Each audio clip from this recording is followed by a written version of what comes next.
reerku inuu ku dhismo 6 qodob in halkan ka sheegayo kama maarmayo waliba waxaan jecelahay tirada dhiman lambar 7dan wuxuu kamid yahay lambaradan jecelahay marka 7 ka dhigaya insha Allah in 7dan qodob in halkan ka sheegayo kama maarmayo taw horeysa waxa weeyaan in Ilaahay daacad u noqotid Ilaahay inaad daacad aad u noqoto oo action walba aad sameynayso aad u sameyso inaad ku hesho jacaylka Ilaahay wayna waaxidkii ku abuuray marka adigana in aad ka hesho aqoonsi Ilaahay agtiisa oo ku jeclaado oo wax walba ku barakeeyo in hadaad doonayso runtii reerkaaguna doonayso inuu dhisnaado taw horeysa in aad mar walba wax kasto la imanayso ay ka noqoto daacad talabaadna waxa weeyaan transparency baa loo baahan yahay sida ku baayida biyaha ku jira aad uga arkayso ay wax walba uga dhex muuqdaan inaad action walba sameynayso wax walba ku hadlayso wax walba oo noloshaadu ka kooban yahay inay cadaan karaan weeyaan marka aan waxba la kala qarsan wax kasta la isku sheego daacad loo noqdo in wixii reerka ku saabsan khaasatan daacad la isku noqdo niyad furan wax la isku sheego in bas waxa arimaha uu ka yar duwanuun tana waa reegayga weeyaan hadii uu jiro dambiga Ilaahay ka gashay oo Ilaahay ku qariyay oo Ilaahay ka cafiyay oo ka toobad keentay waxyaalaha aan waxay la tahay sana misana qofku haysan karaa oo qasab ma aha inuu sheego qofka kale laakiin wixii adiga kugu saabsan haduu matalan reer hore jiray waa inaad sheegi karto reer baa jira haduu jiro ilmo aan maxay hadayay gabadh kale ku dhashay oo waliba diyaan dariiqii sharciga aanadu marin in haduu jiro waa inaad sheegto ya reerkan aad nimanka dhistay ka hor intaan adinta guursan waa inaad u sheegi karto iska towtaa uu soo bixi sheekadu ay soo baxaysaa marka transparency baa loo baahan yahay wax kasta inay cadaan karaan in waad shaqaysaa intaad qaadato lacagtaada waa in la ogaan karo xaafada waa in ogaan karto xaaskaaga amba zawjkaaga inuu ogaan karo ma fahamtay marka transparency baa loo baahan yahay daacad la isku noqdo loo baahan yahay oo la isku sheegi karo la is aamini karo taasina reerku inuu dhisnaado kama maarmayo arinta saddexaad arrimihiinu inay gaar inay noqdaan waxa idinkeena khuseeya waa inuu gaar inay noqdo haduu meeshu jiro waxyaalo yar oo fudud oo la isku haysto caradu 3 xisho kama badnaa qofku iska iloobaya adigoo wax walba eegaya qofkana jeceshaad eegaysaa awlaadaadii baad eegaysaa maxay daay wax badan tanaasul baa iman doona markii meeshu khaasatan awlaad ay timaado wax badan oo indhaha aad ka qabsan karto wuu jirayaa waxyare isku yar qabsadee fudud oo iska haysan kartaan oo xalin kartiin dhexdiina waxaasoo dhan jacaylkiina ka weyn waxa weeyaan hadii laakiin uu jiro waxyaalo waaweyn oo gelin karayo fitno taasoo kale arimaha caynka waa qasab qof iyo laba aad aaminsantihiin inuu soo kala dhex galo oo waalidkiina ka tirsan dhinacayga amba dhinacaaga oo dimaad aragtay dhaxdhaxaad noqonayo qof walba meesha wanaagsan wax ka tusaya taasi waa daruuri lagama maarmayo laakiin arrimihiina way khaas inay noqon karaan waxaad qorshooyin leedihiin haday dhoof tahay haday tahay business aad ku dhaqaaqaysan haday tahay waxyaalaha iniga privé oo iniga naqusaya wixii inuu gaar inay ahaan karaan iska dad maalin kasta ka sheekayso waxa guriga ka dhacaya waxa mustaqbalka rabtiin inaad sameeysiin in xasadka ku badanaya inigiina nima siinayo ma aragtay يعني energy aad wixii ku sameeysaano inta sheekeynayeen waa badaashayba ka waxyaari arrimihiin ugu inay hado taas reerku kama maarmayo inuu ku dhisnaado inuu arrimuhu qof walba u gaar u hado wixii problem weyn ay jira kulay waa insha Allah qof yalaba aad ugu kalsoon tahay oo nisoo kala dhexgali kara kulay wada helaya arinta afraad waqtigaaga waa in reerka gelin kartid sida shaqada aad tagayso waqti u leedahay sida kubadda aad weegi hal mar soo ciyaarayso waqti uu leeyahay sida gymka u tagayso waqti uu leeyahay sida asxaabta aad la soo shaaxir ama koofi la soo cabayso waqti uu leeyahay reerkan aad dhistayna Ilaahay baa wax dhisay reerkan aad dhisatayna walaalo waxay u baahan tahay waqti inaad geliso xaajigi ama xaajidii baa waqti kaaga baahan ciyaalkaaga baa waqti kaaga baahan adigaaga baa naftaada waqti u baahan tahay marka reerkan waa in laga heli karo waqti aad guriga joogto si kasto dibadda aad uga soo shaqeynayso daraarta dhan waa inuu jiri karo waqti ay awlaadaadu indhaha ku saari karaan ay ku arkayaan hadaa tahay qof habeenkii shaqeeya subaxdii waa inaad ku dadaali karto inaad ciyaalkaagii iskoolka geyso ama xaajiyadaadii shaqada dhigto ama dhinaca kale dee gabadhuna saasoo kale way samayn kartaa. marka waa ina indhaha lagu saari karo, aragga waa muhiim. marka in ay jiri karto dharaarta dhan waqti lagu arki karo, qadadii baa lagu arki karaa ama habeenkeed hore usoo hoyo inuu ciyaalkaad ka caawin casharadooda.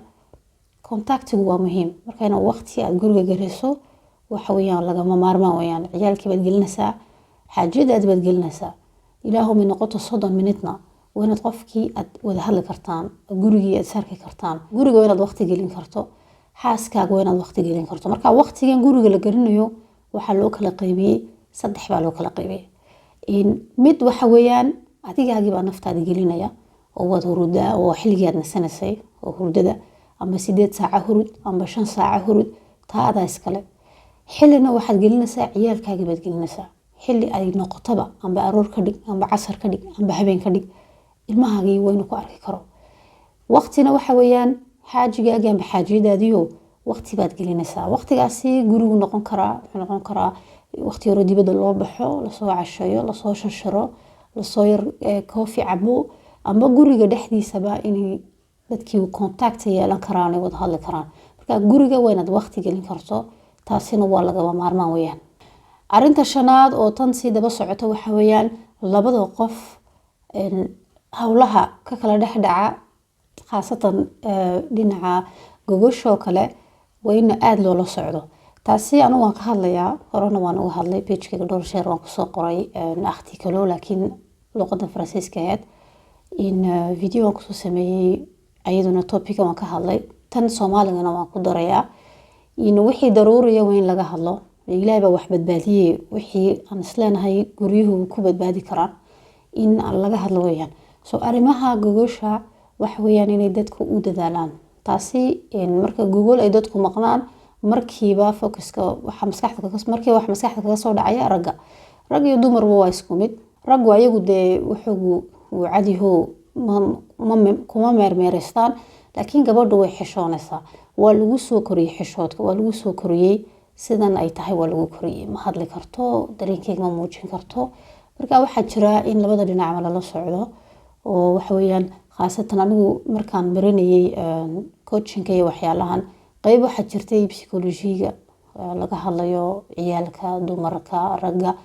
dhinacan sexuality markuu soo dhex galo waxaan ka fahmay casharadan dhiganayay oo dee aan fahmi karaana, waayo qof dumaraana ay doonayaan inay tabiyaan dareenkooga ay wax sheegayaan.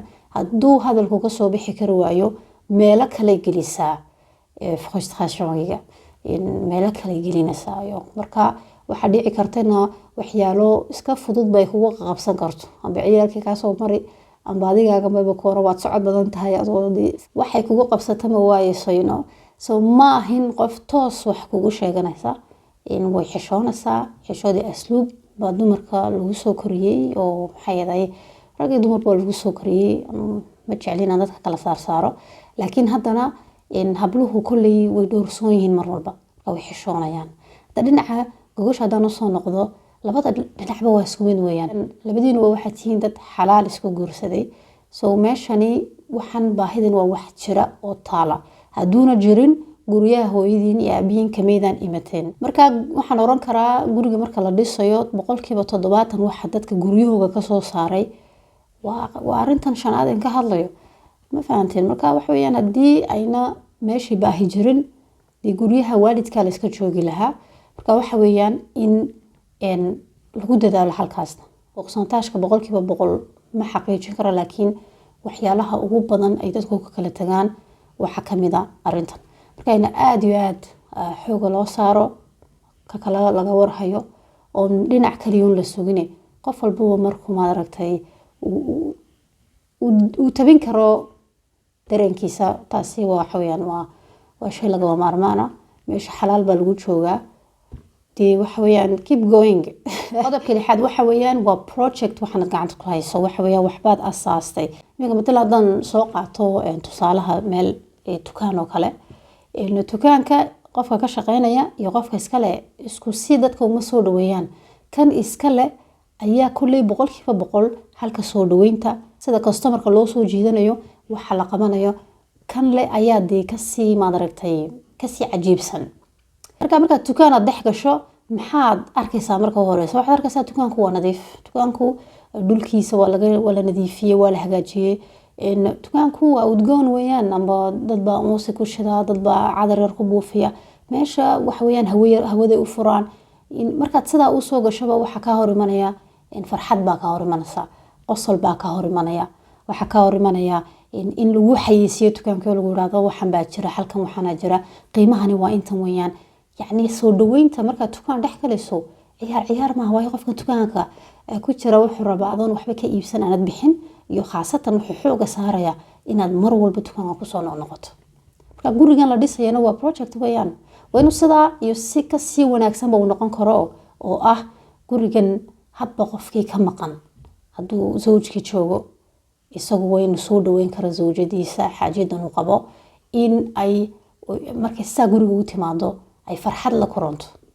ayadoo haddii guriga joogto xaajigeegu shaqo ku maqan uu soo galo, waa inuu markuu sidaa u soo galo saan tusaalaha imka dukaanka niga tusayoo kale, inaad gurigii meeshaad ugu iman karto weji dabaxsan, farxad, meel nadiifa, meel udgoon, meel maadaragtay wax adoo dibadda kusoo daalay aad iskala bixin karto, nasan karto. waa inaad zawjkii zawjaduba ay heli karaan niyad ay gurigan ugu soo noqdaan.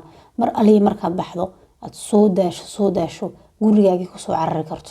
waxaanaad kusoo cararaysan waa inuu noqon karo arrimihii aad ogeyd iyo wax kasii fiicanba. gurigan aad dhisayso waa sida camal project oo kale, inuu kaa khasaaro ma rabtid, in arrimuhu kaa kala daataan ma rabtid, inaad maadaragtay waxaad doonaysaa mar walba wax sii kobcaan, ay wax sii barakoobaan, ay wax sii wanaagsanaadaan. marka waa project aad gacanta ku haysee in soo dhaweynta, kalgacaylka, naxariista, wanaag, waxaasoo dhan in la badin karo weeyaan labada dhinacba. toddobaad waxaan kusoo gabagabeynayaa in aanan la kala aamusnaantu dadka way kala fogeysaa. in daraarta dhan ee qof walba uu shaqo ku maqan yahay, amba qof guriga uu joogo qof kale shaqo ku maqan yahay, in la iska warhayn karo. 8 saacaad maqan tahay, 10 saacaad maqan tahay, at least dhowr minute la soo hadal, iska waran say tahay, xagee maanta wax ku marayaan, in ayada qofkii ka wareyson adaan kula soo hadlay maanta, si naftaada ka waran. maalinta kale ku xigta haye iska waran, ciyaalkaad markaa ka wareysan kartaa.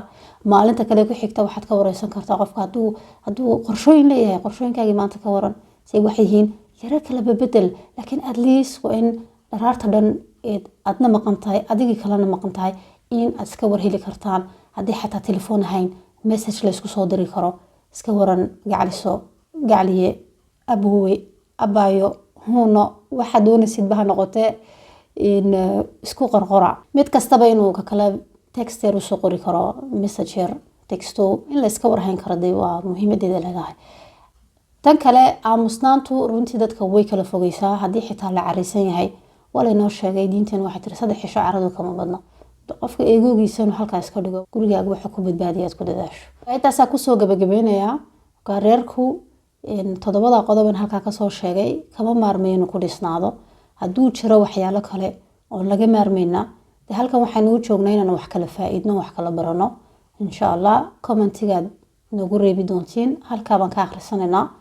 aad baan idin salaamayaa meel kastoo joogtaan. waxaan leeyahay nabad ku waara. asalaamu calaykum waraxmatullaahi wabarakaatuh.